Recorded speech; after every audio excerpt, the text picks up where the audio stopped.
ওই কিরে, তরমুজ ব্যবসায়ী কেন কান্দে? আমার ১৩ লক্ষ টাকার মাল ভাই পয়সা দিতেছে ভাই, আমি বিক্রি করতে পারতেছি না ভাই, আমি কিভাবে চলবো ভাই? হ্যাঁ ভাই, তার ১.৫ লক্ষ টাকার তরমুজগুলো নষ্ট হয়ে গিয়েছে, যার কারণে তিনি কিন্তু কান্নাকাটি করছে। কারণ উনি হচ্ছে একজন তরমুজ ব্যবসায়ী, প্রতিনিয়ত ওইখানে বসে তিনি তরমুজগুলো বিক্রি করে। তবে রিসেন্টলি তিনি তরমুজগুলো বিক্রি করতে পারছেন না, কারণ ওইখানে গিয়ে হুমড়ি খেয়ে পড়ছে অসংখ্য কন্টেন্ট ক্রিয়েটররা। সেই সাথে ২-৪টা ব্যবসায়ী গিয়ে হুমড়ি খেয়ে পড়েছিল। পিজ্জাবাদ, ওই কিরে, ওই কিরে, ওই কিরে, পিজ্জাবাদ। তারা তাদের ব্র্যান্ড প্রমোশন করতে গিয়ে এই লোকটির তরমুজ বিক্রির মধ্যে ঝামেলা পাকিয়ে দিয়েছিল। তরমুজ মোবাইল পিকচারে, মোবাইল পিকচার, ওই কিরে, ওই কিরে, তরমুজের ভিতরে মোবাইল পিকচার, মোবাইল পিকচার। এই কারণেই অনেকেরই ধারণা ওই সকল ব্যবসায়ীর কারণে আজকে এই তরমুজ ব্যবসায়ীর ক্ষতি হয়েছে, যার কারণে সবাই এটা নিয়ে পোস্ট করে যাচ্ছিল। গতকাল রাতে এটা নিয়ে আমিও একটি ভিডিও বানাই। ভিডিও বানানোর 2 থেকে 3 ঘন্টার মধ্যে পিজাবার থেকে একটি পোস্ট করেছে, তারা 2টি গাড়ি পাঠিয়ে দিয়েছে সেই সকল তরমুজগুলো কিনে আনার জন্য। তবে লঙ্কা কান্টটা ভাই এখানেই লেগে যায়। যেহেতু মোবাইল ফিক্সারও তাকে নিয়ে একটি প্রমোশনের ভিডিও বানিয়েছিল তার দোকানের মধ্যে নিয়ে, সেহেতু সোশ্যাল মিডিয়ার এই সকল পোস্টগুলো দেখে তিনি সাথে সাথে চলে যায় তরমুজগুলো কেনার জন্য।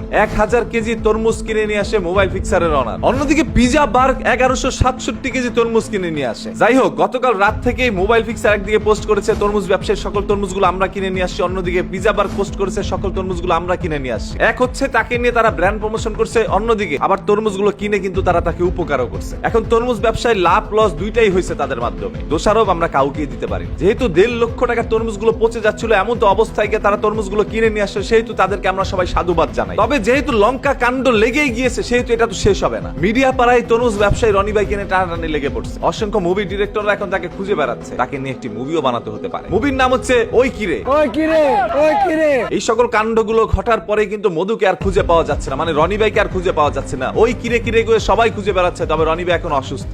একটু অসুস্থ, এর আনতে পারতেছি না, এক সপ্তাহ 10 দিন পরে আসবে। তিনি তার বাসার মধ্যে রয়েছে, হয়তো বা সপ্তাহখানিক পরে আবারও তিনি তার ব্যবসার মধ্যে আসবে। মিলে না, মিলে না, মিলে না। এছাড়াও আশেপাশের ব্যবসায়ীরা কিন্তু রনি ভাইকে এখন ব্যবসা করতে দিচ্ছে না, কারণ তাদের ব্যবসাগুলো লস হচ্ছে এই রনি ভাইয়ের কারণে। দেখা যাচ্ছে তার এই দোকানের মধ্যে সকল মানুষকে ভিড় জমাচ্ছে ভিডিও করার জন্য, এই কারণে অন্যান্য ব্যবসায়ীর ব্যবসাগুলো হচ্ছে না, তাদের প্রোডাক্টগুলো বিক্রি হচ্ছে না, যার কারণে তারা কিন্তু রনি ভাইকে বলছে আপনি একটু বাসায় থাকেন, এখন আমাদেরকে আর ডিস্টার্ব করেন না। যেহেতু মাহে রমজান মাস, এখন হচ্ছে সবার একটু ব্যবসার সময়, আর এই সময় যদি সবাই ভিডিও করার জন্য ব্যস্ত হয়ে পড়েন তাহলে তো ব্যবসায়ীরা করবে কি? যখনই তার নষ্ট তরমুজগুলো মোবাইল ফিক্সার বা পিজা বার কিনে নিয়ে গেল, তখনই পিজা বার্কের মালিক আরো একটি পোস্ট করে, যেখানে উল্লেখ করা হয় একজন মোবাইল ব্যবসায়ী মাত্র 50টা তরমুজ কিনে নিয়ে গেছে। তবে মোবাইল ফিক্সারের দাবি তিনি 1000 কেজি তরমুজ কিনেছেন। এখন বিশ্বাস করবো সাধারণ জনগণ হয়ে আমরা কাকে? মধু ভাইকেও খুঁজে পাওয়া যাচ্ছে না, 1 সপ্তাহের জন্য তিনি বাসায়। সত্যটা হয়তো আমরা আর জানতে পারবো না। যাই হোক, সত্য জানার কোনো দরকার নাই, তরমুজগুলো নষ্ট অবস্থায় তো কেনা হয়েছে, এটাই হচ্ছে সব থেকে বড় কথা। ওই কিরের রনি ভাই তো আর লস খায় নাই, যেহেতু তিনি লস খায় নাই সেহেতু আমরা খুশি, আর তাকে খুশি করেছে এই সকল ব্যবসায়ীরা। কোনো কন্টেন্ট ক্রিয়েটর গিয়ে তাকে 2000 টাকা দেয়নি। দোষাদোষী বাদ দিয়া, তরমুজ খাওয়া বাদ দিয়া এখন একটু রোজা রাখেন। বাই দ্য ওয়ে, এই সম্পূর্ণ বিষয়গুলো আপনাদের কাছে কি মনে হচ্ছে আপনি একটু কমেন্ট করে জানান। দেখতেছি আপনাদের সবার মূল্যবান মতামত। দেখা হবে আপনাদের সাথে পরবর্তী ভিডিওতে খুব শীঘ্রই। তখন সবাই ভালো থাকবেন, ভালো রাখবেন, মন্দ হতে বিরত থাকবেন। বরাবরের মতো কথা কিন্তু একটাই, ধর্মবর্ণ নির্বিশেষে আমরা সবাই মানুষ, মানুষ হয়েছে সর্বদা মানুষের পাশে দাঁড়াতে, এটাই তো আমাদের একটি নীতি হতে পারে। আসসালামু আলাইকুম,